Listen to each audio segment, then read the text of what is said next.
গতকালকে একটা প্রবাসী ভাই রাত্রে ঘুমাইছে, ঘুমের মধ্যে সে মারা গেছে, আর তার সেই মৃত্যুর খবরটা তার ফ্যামিলির কাছে গেছে। ভাই ভিডিওটা দেখছিলাম আমি সকালে, ভিডিওটা দেখে আমি ওই ভাইয়ের জায়গায় নিজেকে কল্পনা করে ফেলছি। সারাটা দিন আমি কাজ করতে পারি নাই, আমার কলেজটা এখনো শুধু ধরফর করতেছে। ভাই আমি আমার আম্মু আব্বুকে অনেক ভালোবাসি, তাদের খুশির জন্য এই প্রবাস পড়ে আছি। যদি এই ভাইয়ের জায়গায় আমার মৃত্যুর খবর আমার আম্মু আব্বুর কাছে যায়, তারা সহ্য করতে পারবো না। আমার আম্মু ছোটবেলা থেকে আমাদেরকে অনেক কষ্ট করে বড় করছে। আমি এই প্রবাসে আসার পিছনে আমার আম্মু কত কষ্ট করছে তা কাউকে বলে বোঝাতে পারবো না। আমি মধ্যবিত্ত ঘরের ছেলে ভাই। আমি প্রবাসে যখন আসছি আমার কোনো জমানো টাকা ছিল না। আসার সময় আমার আত্মীয় স্বজন কোনো টাকা ধার দিতে চাই নাই। আমার আম্মু একজনের ঘরে একবারের জায়গায় 10 বার পর্যন্ত গেছে টাকা ধার নেওয়ার জন্য। এত কষ্ট করে আমার এই প্রবাসে পাঠাইছে। প্রিয় আম্মু আব্বু, কখনো যদি এই প্রবাস থেকে আমার মৃত্যুর খবরটা যায়, আমাকে ক্ষমা করে দিয়ে। এখন পর্যন্ত আপনাদের জন্য কিছুই করতে পারলাম না। এই ভিডিওটা সবার দেখার অনুরোধ রইল। এই ভিডিওটা দেখার পরে কোনো প্রবাসীর ফ্যামিলি, কোনো প্রবাসী ভাই বোনেরা ঠিক থাকতে পারবে না। আমি কথা বলতে পারতেছি না, সবাই ভিডিওটা দেখেন। আসসালামু আলাইকুম ভাবি, ভালো আছেন?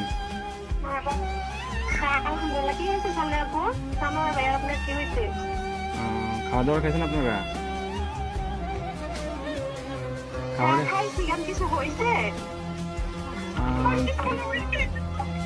কিছু হয় নাই। হ্যাঁ, আরে শানু ভাই তো কিছুদিন যাবত অসুস্থ ছিল জানেন নাকি? শানু ভাই অনেকদিন যাবত অসুস্থ ছিল, ট্রিটমেন্ট নিছে। ওনার লো প্রেশার ছিল, অনেক ধরনের অনেক সমস্যা ছিল। তো কালকে রাতে উনি ডিউটি থেকে আসার পরে ঘুমিয়েছিল আর কি, বুঝছেন? তো ঘুমিয়ে থাকার পর তো আজকে সকালে আর উনি আর ঘুম থেকে ওঠে নাই, বুঝছেন নি? উনি আল্লাহর ডাকে সাড়া দিয়ে ওই পারে চলে গেছে, বুঝছেন নি? উনি আর বেঁচে নাই, বুঝছেন? ও প্লিজ শান্ত হন, কান্নাকাটি করেন না প্লিজ। আপনার ছেলেটাকে একটু সান্ত্বনা দেন।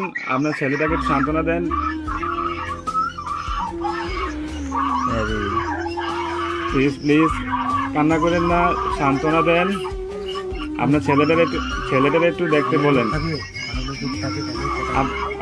আপনাদের যদি লোকটুক থাকে তাহলে যোগাযোগ করেন।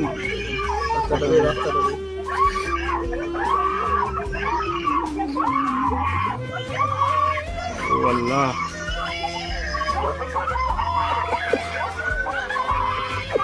প্লিজ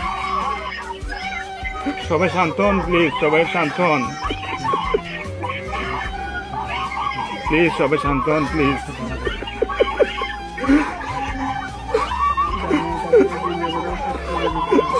আপনারা দোয়া করেন, তাছাড়া কিছু করার নাই।